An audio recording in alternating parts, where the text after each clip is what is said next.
Hello, beautiful soul. Welcome to your sleep story. I am Teresa Noy, your radical self-love coach.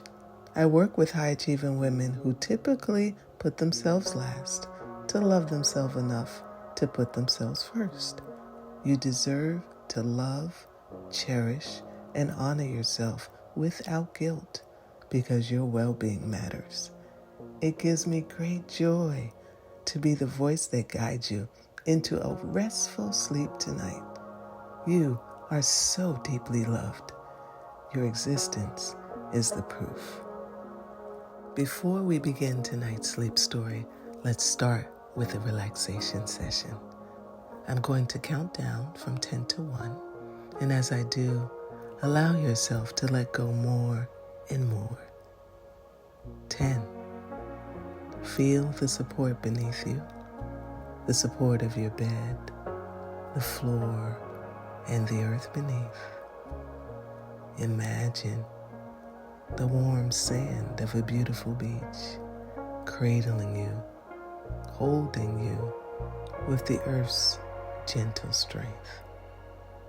Allow that certainty, that solidity to enable you to release a little more, to sink into this moment a bit more. 9. You are safe. All is well. Allow my voice to be a point of safety for you. Allow my voice to be an anchor that keeps you in a safe space.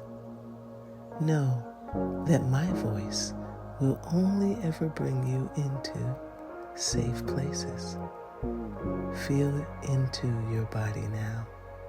Notice where you might be holding tension. Maybe your feet, your hands, your face, or your belly. Just release it all. Your body has worked hard for you today. It's time for it to rest. It deserves rest. 8. Today is done. Whatever has been, has been. Whatever will be, will be. All you have is now. So thoughts about the day that just was, or days that are to come, don't serve you right now. Allow that realization to enable you to settle into this moment more. 7. This is your moment. You have nowhere to be, nowhere to go. The only place you need to be is here, enjoying this cozy sleep story and the sound of my voice. You deserve it. 6. You deserve it. You deserve rest. You deserve sleep. You deserve to be here. Allow that fact to help you let go a little more. 5.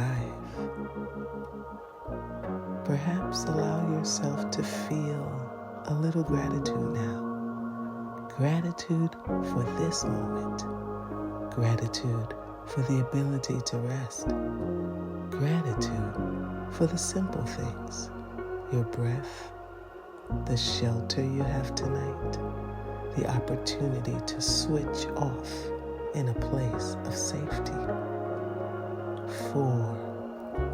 Embrace the coziness of this moment, the coziness of lying down in a safe space, moving towards sleep in the beautiful act of storytelling. 3. Begin to engage with your imagine now. Engage with your imagination. Picture a beach in the Caribbean, a secluded spot on the beautiful island of Barbados, isolated from the rest of the world, or another favorite spot that you may have. Allow yourself to engage. Bring that picture to mind and check in with your body again. Make sure you're not holding tension anywhere. Release and allow yourself to sink a little deeper to completely let go now as I tell you tonight's sleep story. Chapter 1. The Conservatory That Breathed. She arrived just after the horizon drank the last thread of sunlight, when the cliff took on the quiet authority of an elder and the sea began speaking in long, even sentences. The conservatory rested there, like a lantern of glass and breath, its panes faintly luminous, its ribs of iron softened by moss and time. Inside, ferns unfurled as if remembering a promise, and orchids glowed like small moons warmed by secret vows. She paused at the threshold and felt the evening receive her. No fanfare, only a gentle widening, the way a book allows a new page without complaint. She slid into a wicker chair that sighed as if at last. A kettle steamed upon a small brass burner. She poured tea into a porcelain cup, ringed with hairline cracks that resembled tributaries on a map. The tea was simple, lemon and honey, and something herbal that tasted like forgiveness. When she lifted the cup, the heat kissed her palms, and all the schedules knotted in her wrists loosened a little, the way a ribbon slackens before it's untied. Beyond the glass, the ocean moved with the fidelity of breath, in, out, in, out. Each wave was a calm pulse, a metronome set not to urgency but to mercy. Breeze wandered through a half-open window, mingling salt with the green perfume of fern and loam. She inhaled. The air entered her like a hymn sung softly, so softly that any remaining edges in her chest began to round. On a low table lay a sketchbook, its cover worn smooth by earlier evenings. She opened it, and the paper greeted the night with a pale hush. She didn't plan to make anything. Not really. She only wished to see more clearly. A pencil waited where she had left it, resting like a thin, bright intention. She touched its tip to the page and let her eyes drift, first to the fern's lace, then to the orchid's tender geometry, then to the spiraled shell lying in a shallow bowl. She drew what the garden offered, a curve, a shadow, the suggestion of a petal soft as the underside of a cloud. The lines appeared like footprints on a beach at low tide, temporary, unafraid of disappearing. She loved that, the way a sketch asked nothing more than presence. No performance, no tally, just graphite and breath. She could feel her mind, so used to counting and proving, relax its grip.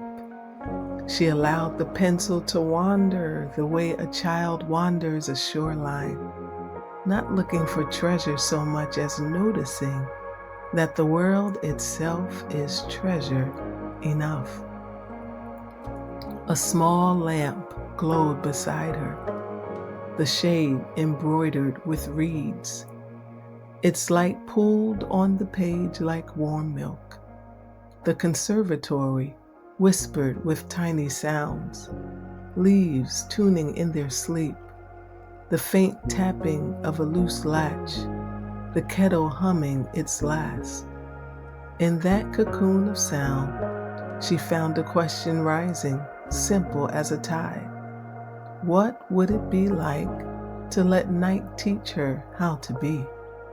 Not to conquer the hour, not to harvest it, but to let it open like a shell and show its inner sheen. She sipped again. The tea settled in her belly like a friendly stone. Out on the water, a path of moonlight stretched from the horizon to the cliff, a silvery zipper gently closing the day. Her pencil traced that path, one long shimmering stroke, and she noticed how the page brightened just for receiving it. The act of noticing felt like prayer without words, a way of saying thank you by leaning all the way into the scene. Orchids stood in their clustered quiet, each bloom a patient flame. She sketched one slowly, petal by petal, as though learning an alphabet of softness. The more she drew, the more she understood that the flower wasn't being captured. It was being accompanied. She smiled at the distinction. Presence does not take, it sits beside. When the breeze lifted the corner of the sketchbook, she let it. The edge fluttered like a bird testing air. Her eyelids, too, began to test the heaviness coming for them. A velvet gravity tied to the moon. She didn't resist. Resistance was for daytime. Tight shoes and crowded calendars. Night was for loosening, for letting the tide carry what didn't require her strength. She set the pencil down and rested her palm on the page. The paper's tooth met her skin with a soft, sandy welcome. She listened to the sea's patient sentences and felt the conservatory breathe with her. Glass expanding, iron cooling, leaves rising and relaxing in tiny green lungs. Somewhere inside that shared rhythm, the old compulsion to hurry unclasped like a necklace finally free of its clasp. She closed her eyes for a moment and then opened them just enough to watch the orchids blur into pale lanterns. The sketch waited without agenda. The night offered its steady hand, and she, who had spent so many seasons sprinting from one bright summit to the next, sat still as a shoreline stone, luminous with the simple wish to understand how to be carried without effort and how to let beauty arrive on its own feet. Chapter 2. The question in the steam. She woke within the same evening. She never left. The kind of waking that feels like a page turning inside of an alarm. The tea had cooled to a tender warmth, and the moon had climbed higher, polishing the glass ribs of the conservatory until they shone like a quiet cathedral. She could feel that small question, how to be carried without effort, resting near her like a faithful dog, not tugging, only present. She refreshed the kettle and listened to the soft beginning of its song. Steam rose in a thin ribbon and drew temporary calligraphy in the air, strokes that faded as soon as they formed. She watched it the way one watches a tide pool, not to own it, but to witness its brief world. The steam seemed to say, "This is all any moment asks. Arrive, rise, release." She let that message settle in her shoulders, where ambition liked to gather like packed snow. The snow loosened. A fern frond, cupped like a green hand, had trapped a bead of condensation. When the kettle sighed, the bead slipped and fell, a single clear bell dropping into soil. She felt a smile appear without being ordered. It amazed her that such a small event could be sufficient. All day, her eyes had grazed across screens and tasks, never landing, as if feedings instead of meals. Here, one water drop completed itself and asked nothing more.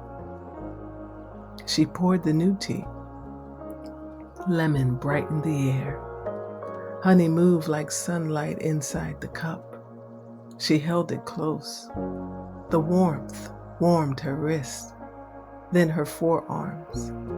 A tide that rewrote the coastline of tension. She breathed with it, a slow matching, cup and chest, ocean and shore, in and out, in and out. She thought of the lives she had lived in calendar boxes and bullet points and saw gently that none of them were as real as this breath moving through her like a small boat on friendly water. The sketchbook waited, patient as a moonlit path. She turned to a fresh page and placed the pencil along the margin, as if laying down a tiny oar. The orchids leaned toward her with the mild curiosity of creatures that have never hurried. Their petals were the color of quiet, milk and dusk, pearl and faint blush. She chose one and began to draw it from the outside in, but from the center out, spiraling with the softness of a whispered yes. The line thickened and thinned as her breath did, a rope and then a thread, a ribbon and then a sigh. The question in the room took a clearer shape. What is the shape of rest? She didn't answer with her words. She let her wrist reply in circles and ellipses, in the gentle echoes that happen when attention is honest. Rest looked on the page like a petal nested inside another petal, like a tide inside a tide. It looked like the moon laying a path across black water while asking no one to walk it. She realized she could belong to a moment without improving it. The recognition glowed inside her like an ember that never scorches. Wind pressed a palm against the glass and then, satisfied, withdrew. The iron ribs gave a tiny tick, cooling. Somewhere, A night bird stitched a single note into the dark and let the scene be messy. She loved that too. Perfection was a daytime costume. Here, ease was the dress code. She set the pencil down and touched the paper with her fingertips, the way one touches the back of a sleeping child's hand, lightly, reverently, knowing the beauty is in the life present, not the outline we make.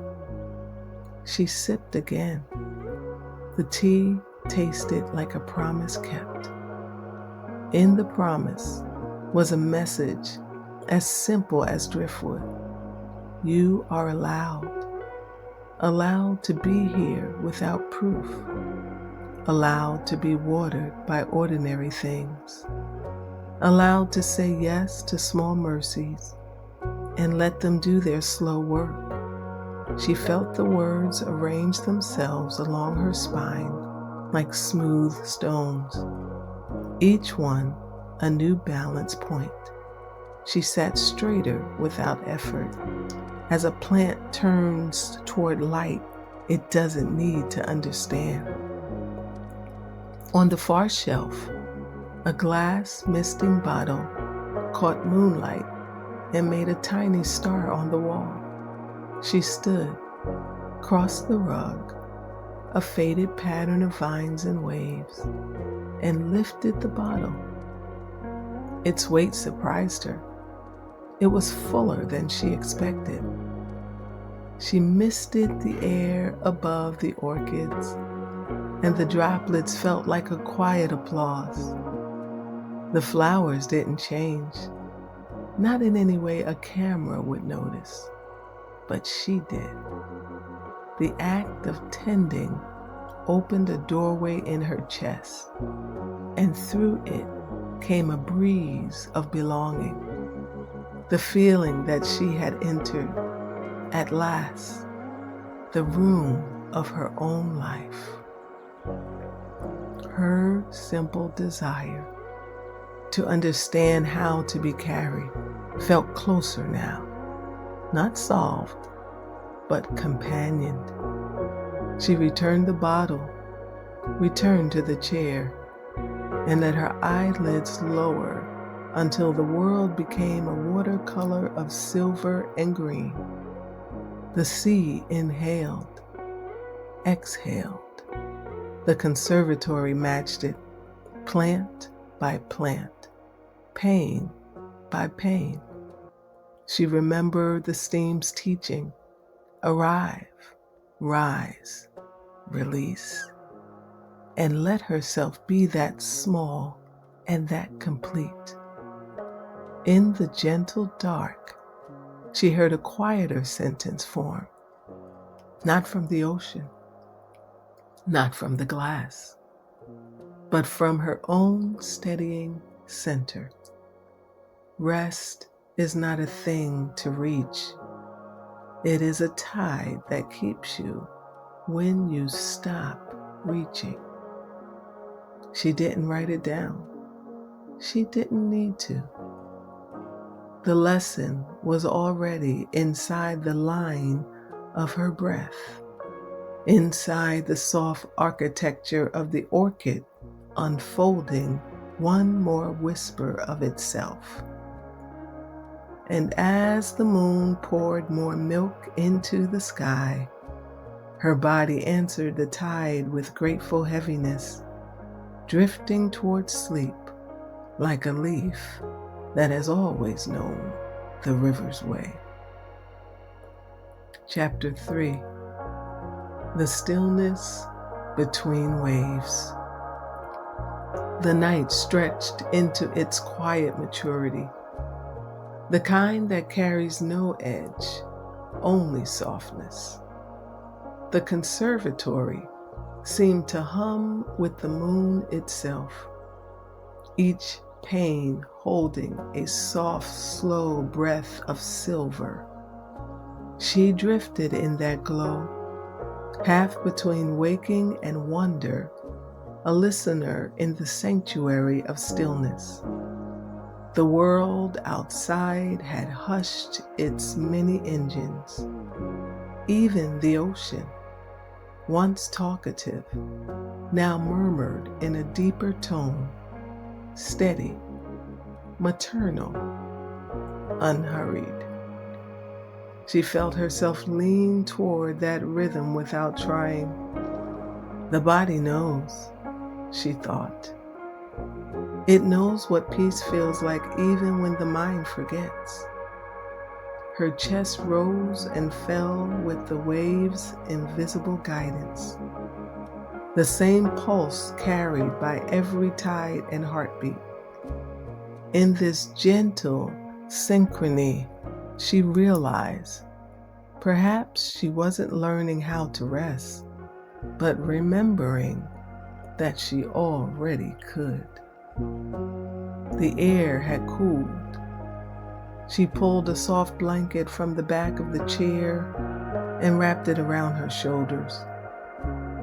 It smelled faintly of lavender and the faint smoke of a long ago fire, scents that reminded her of beginnings she hadn't rushed. She leaned back, eyes tracing the delicate silhouettes of vines against the glass ceiling. Their tendrils curved toward the moon as if drawn by affection. A moth fluttered near one of the hanging lamps, its wings catching the light like whispers of silk. Instead of seeing fragility, she saw devotion, a small creature following its joy. She smiled, feeling that same pull toward what glowed, only hers was inward. The glow she followed was not a goal, but a returning back to the soft center she'd once ignored in her pursuit of achievement. Her gaze wandered to the sketchbook, now closed. The faint outline of graphite pressed through the paper like a ghostly echo. She lifted it, tracing the indentations with her thumb. The page held more than shapes. It held a kind of conversation. Every line a wordless exchange between seeing and being seen. The conservatory sighed in its sleep. Glass clicked as the temperature changed, a gentle shifting of bones.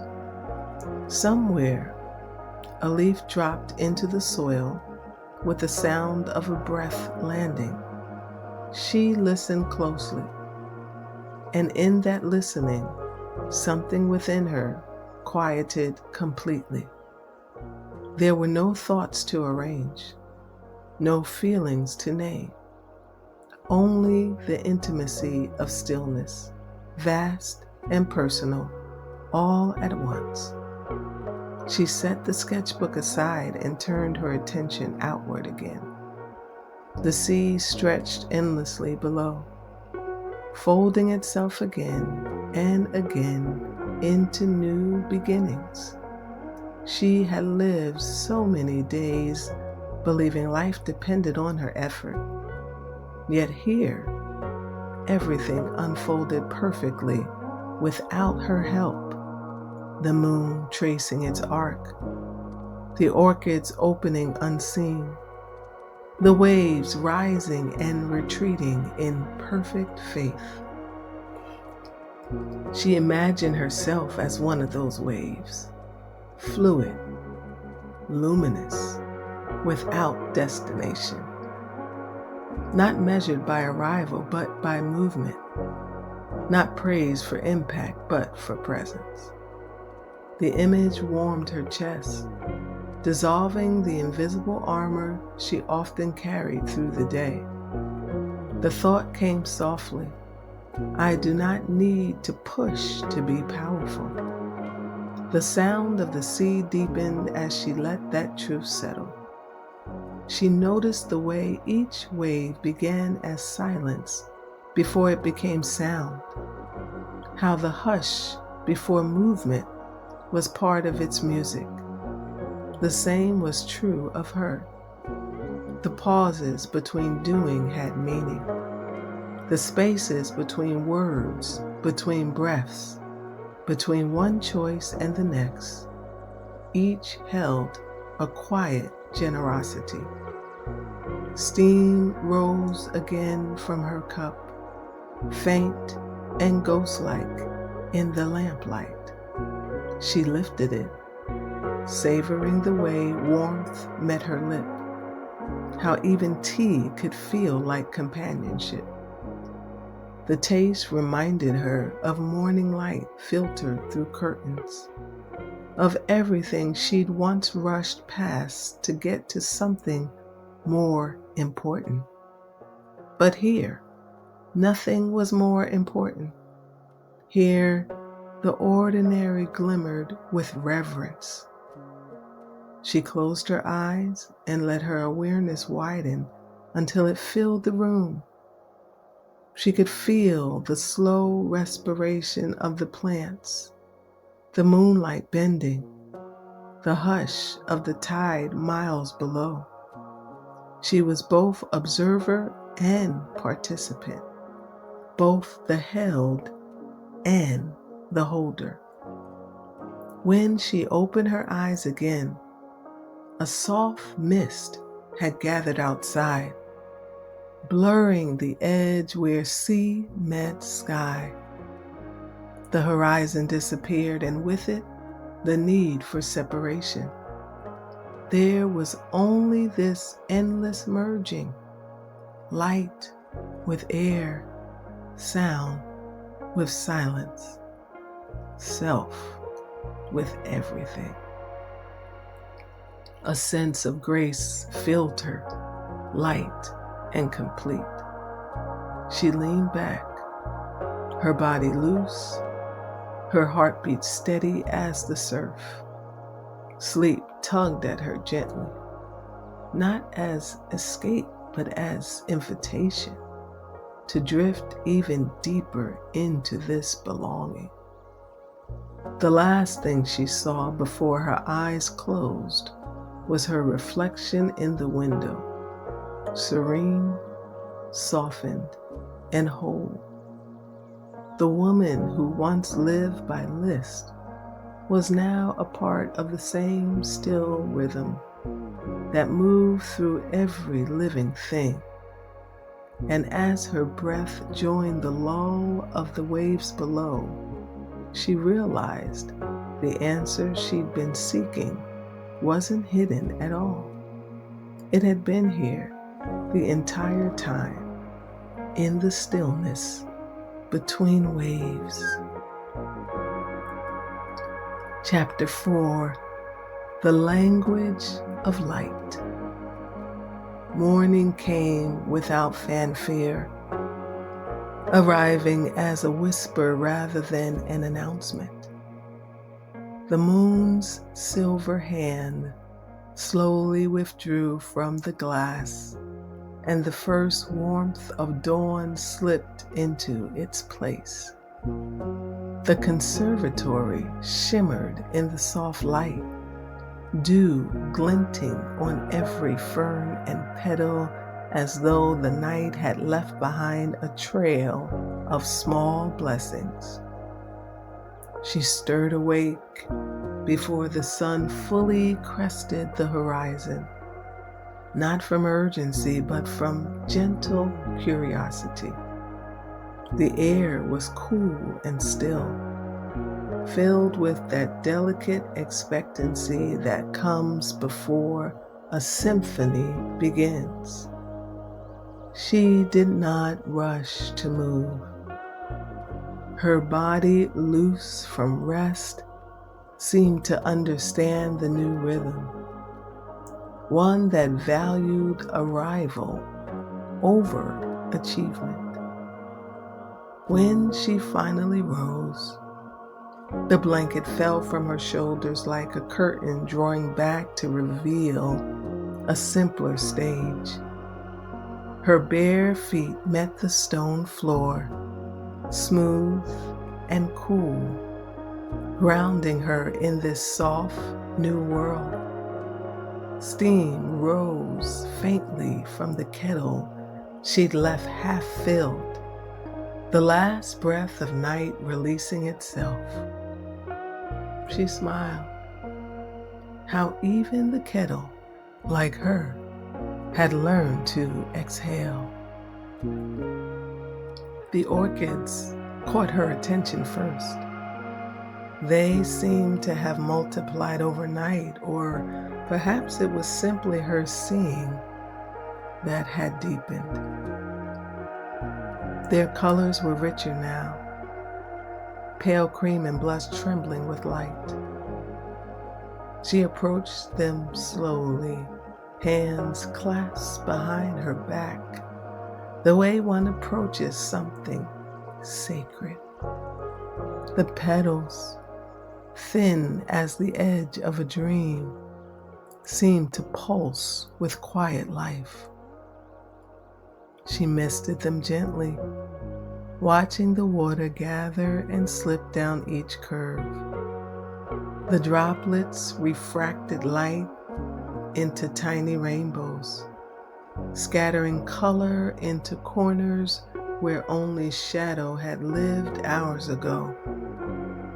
"You hold light so well," she murmured, though she wasn't sure if she was speaking to the flowers or to herself. The ocean below, once silver under moonlight, was now a vast sheet of rose and gold. The waves moved slower in morning's hush, like they too had softened overnight. The sun rose higher, brushing the conservatory's glass until it glowed as though lit from within. And for the first time, she realized she felt the same, light filtering through her instead of bouncing off. She returned to her chair, her movement unhurried, ceremonial almost. The sketchbook lay open to the page she had last touched, where her graphite orchids seemed to breathe under the growing light. She could see where her hand had trembled slightly and where it had found calm traces of her evening woven into each line.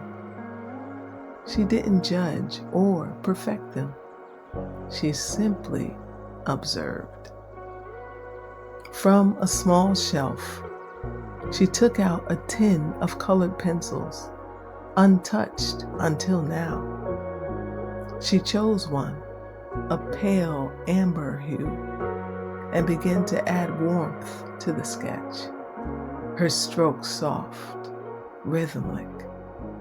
She wasn't coloring as much as awakening something hidden. The graphite accepted the new pigment easily, the way a heart accepts tenderness when it no longer expects it. As she drew, the world around her responded. The breeze lifted a curtain of ivy and carried the scent of earth and salt into the room. Leaves rustled like gentle applause. She felt herself join the chorus of small things, singing the day awake. It struck her then how easily beauty collaborates with what's already here. The sunlight didn't force itself upon the plants. It entered with permission. The flowers didn't compete for glow. They shared it. Even the sea didn't conquer the shore. It simply touched and retreated, touched and retreated, touched and retreated. An endless devotion to rhythm over control. A laugh escaped her, quiet but real. How much time had she spent managing life instead of meeting it? She saw with a kind of tender amusement that the world had been offering her this same lesson all along. That ease is not the absence of effort, but the presence of grace. She leaned back, placing the pencil down. Her page now glowed faintly with the reflection of morning. She lifted it toward the light and watched it illuminate the thin paper fibers, transforming even the imperfections into veins of gold. The tea was still on the table, cool but fragrant. She took a slow sip. The taste was familiar, yet new, like a memory she could finally sit inside of without wanting to edit. She imagined the tea leaves once basking in sunlight, the honey once alive in a field of clover, the lemon once ripening beneath a foreign sky. Everything she touched was a story of patience, of unseen growth. Her gaze drifted again to the sea. A sailboat had appeared in the distance, a small triangle of white cutting through the pastel horizon. Its movement was steady, deliberate, almost reverent. She imagined the sailor not rushing toward a destination, but savoring the vastness itself, the simple gift of movement across endless blue. That image lingered in her chest, expanding like light does through glass, quietly, thoroughly, without force. She understood, finally, that the same light that moved through the orchids, through the sea, through every breath of dawn, moved through her too. She sat for a long while, doing nothing but breathing, tracing invisible constellations in the steam of her cup. Her body softened further, her spirit loosened from its edges. The morning didn't demand that she seize it. It invited her to receive it. And so she did. The conservatory brightened around her, the plants shimmering like living mirrors. Every leaf seemed to whisper the same truth, one she had almost forgotten. You are part of the light that makes this world so gentle. Chapter 5. The music beneath silence. By late afternoon, the conservatory had become a living instrument. The light shifted through its glass walls like a slow song, golden notes falling across leaves and skin. Each moment shimmered, brief and perfect, before melting into the next. She moved through it without hurry, her steps a quiet accompaniment to the rhythm of day. Outside, the ocean had changed moods again, no longer the sleepy hum of dawn, but a soft percussion of waves meeting stone. The sound was steady, meditative, like a heartbeat stretched wide enough to hold the world. It filled the room not as noise, but as music. Music without melody, only presence. She stood by the open window, letting the breeze thread through her hair. The air was salted and sweet, carrying the scent of wet earth and orchids in bloom. She closed her eyes, and for a moment, it was as if the whole world was breathing through her. Each inhale gathered fragrance and light. Each exhale returned gratitude. The sketchbook remained on the table. Its pages now rippled slightly from the mist of morning. She turned to a blank sheet and rested her palm upon it, feeling its coolness, the untouched potential beneath her hand.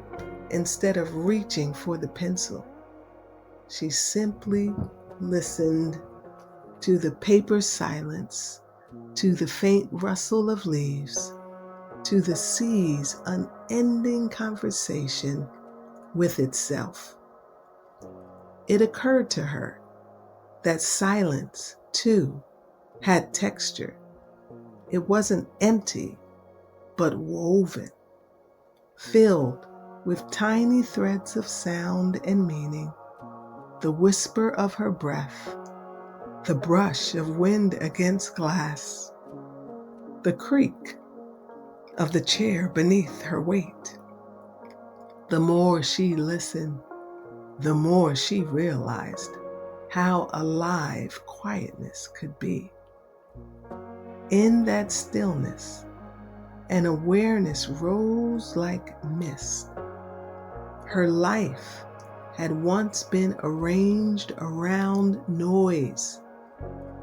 The ticking of clocks, the tapping of keys, the hum of expectation. Now, standing in this temple of light and leaves, she understood that silence was not absence, but intimacy. It was the soul of sound, the space where everything finds its resonance. She poured another cup of tea, this time without thinking of the act as a task. The spoon chimed lightly against the porcelain, a single note that lingered in the air. She smiled at it, such a small accidental beauty. The tea's steam rose again, slower now, tracing invisible spirals that faded before completion. It was perfect in its impermanence. A beam of sunlight reached through the window and landed on the floor beside her, forming a thin path of gold that shimmered through dust motes. She watched them dance in the light, tiny worlds spinning in the air, each one catching fire for an instant before disappearing. It felt like watching time, tender and transparent. When she sat again, her body found its rhythm easily. No stiffness, no urgency, just flow. She picked up the pencil, not to draw what she saw. No, this time she drew what she heard. The rhythm of waves, the hush of leaves, the heartbeat of stillness. Her lines curved and crossed, forming patterns that made no logical sense but carried something true. They were not drawings, but echoes. The act of drawing became something deeper than art, It became listening with her hands. She felt the boundaries between herself and the world blur a little, the way water forgets where the river ends and the sea begins. The pencil was no longer a tool, but an extension of her breathing. The wind moved again, soft and sure, lifting a strand of her hair across her cheek. She laughed under her breath, realizing how often she'd resisted such small interruptions before. Those uninvited gestures of life. Now they felt like blessings, reminders that beauty does not wait for permission. As the light deepened toward amber, she looked out over the horizon. The sea gleamed like liquid gold, and the first stars hinted faintly in the paling sky. The day was closing its eyes. She whispered almost without realizing, everything has its song. And she heard it then, the great symphony beneath silence, the rustle of petals, the low hum of tide, the sigh of glass cooling with the evening. Even her own heart, a drum of devotion, steady and sure. Together they formed a music older than language, one that required no conductor. It was enough simply to listen. A calm, sweet ache filled her chest, the kind that comes not from longing but from recognition. She was not separate from the music. She was a note inside it, always had been. The realization was so gentle that it didn't startle her. It only softened her further, like clay finding its final shape under warm hands. As dusk gathered, she set her pencil down and closed the sketchbook. The conservatory was dim now, the orchids glowing faintly in the half-light. She could feel the pulse of life moving through everything, the plants, the air, the waves, herself. She leaned back in the chair, eyes half closed, and let the music of the world continue its quiet work. In this harmony of being, she felt utterly whole, like a single note held long enough to become silence again. And as evening deepened into night, she smiled into the dark. The silence sang on, and she, without effort, sang with it. Chapter 6. The soft arrival of night. Night returned as if it had never left, gentle, unhurried, wearing 1,000 shades of blue. The conservatory glowed like a lantern on the cliff's edge, its glass walls gleaming faintly against the vast hush of the sea. Inside, the air was cool and fragrant, filled with the mingling scents of earth and salt and petals closing for sleep. She sat once more in her wicker chair, wrapped in a shawl of light wool. The tea had been replaced with warm milk touched by honey, and she cradled the cup the way one might hold a secret they've decided not to solve. Steam rose in the languid swirls, tracing invisible symbols in the dim air. Everything around her was slower now. The tide moved in deep, heavy sighs. The ferns rested with their fronds folded inward. Small green prayers curling toward their hearts. Even the orchids, luminous and still, seemed to hum beneath the silence, their glow the last echo of daylight refusing to vanish. She watched her reflection in the glass, a soft outline overlaid with the night beyond. The woman looking back no longer carried the sharp edges of striving. Her face was illuminated from within, not by ambition but by ease. She smiled, faintly and without reason. It was the kind of smile that asks for nothing, that simply says, "I am here." The waves crashed below, rhythmic and vast, the sound both grounding and eternal.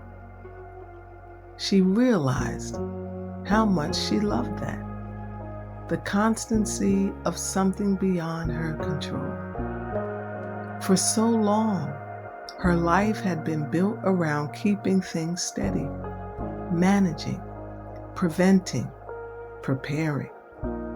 Yet here, in the uncontainable rhythm of the ocean, she found a deeper order, not the kind built by effort, but the kind born from trust. She closed her eyes. The breeze brushed her cheek, cool and affectionate. Somewhere far off, a bellboy rang, a tender punctuation in the sea's long sentence.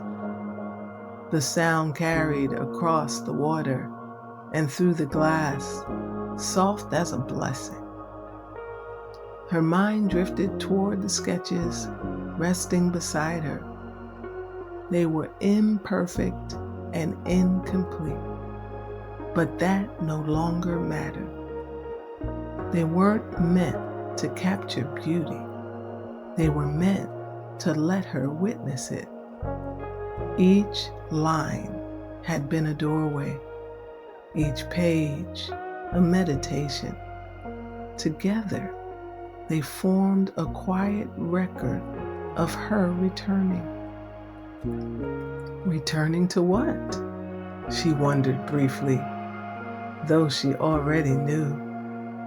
To the space within her that had never been lost, only buried beneath the noise of doing. The space where calm was not something earned but remembered. She set the cup down and rose slowly, crossing to the open window. The sea breeze moved through the conservatory like a hymn. The stars above shimmered in patient constellations, some faint, some burning bright. The air felt alive with quiet intelligence, as if everything around her understood something she had just begun to grasp. Leaning on the window frame, she let her gaze follow the moon's reflection across the water. It wavered, fluid and glowing, like a path too tender to walk. She knew now that she didn't need to follow it anywhere. The journey was not outward, but inward. The destination was this breath, this stillness, this moment entirely unadorned. Her body began to feel weightless, as though each exhale dissolved another invisible burden. She could sense her heart aligning with the ocean's pulse, slow, deep, unwavering. A rhythm without ambition, without demand, just being. In the garden of her mind, she imagined laying every thought down like a stone on soft moss, one by one, until only peace remained. The sound of the waves became the sound of her breathing. The light of the moon became the light within her. The boundaries blurred completely until she could no longer tell where she ended and the night began. She whispered a quiet thank you to the sea, to the light, to the living stillness that had taught her more about presence than any striving ever could. And though no one heard, the universe seemed to nod in return. When she finally turned back to the chair, the orchids appeared to glow brighter, as if in gentle applause. She slipped beneath the blanket and let her body surrender to the softness waiting for it. Her breath slowed, her shoulders loosened. The last of the day's light melted into shadow. Outside, the waves went on, eternal and kind. Inside, the woman who once lived in the velocity of her own brilliance rested in the quiet of being enough. And as her eyelids drifted close, the conservatory exhaled with her. Glass, air, leaf, and sea, breathing as one. The night held her easily, like a mother holding her child, and whispered what she now knew to be true. You are not falling asleep. You are arriving.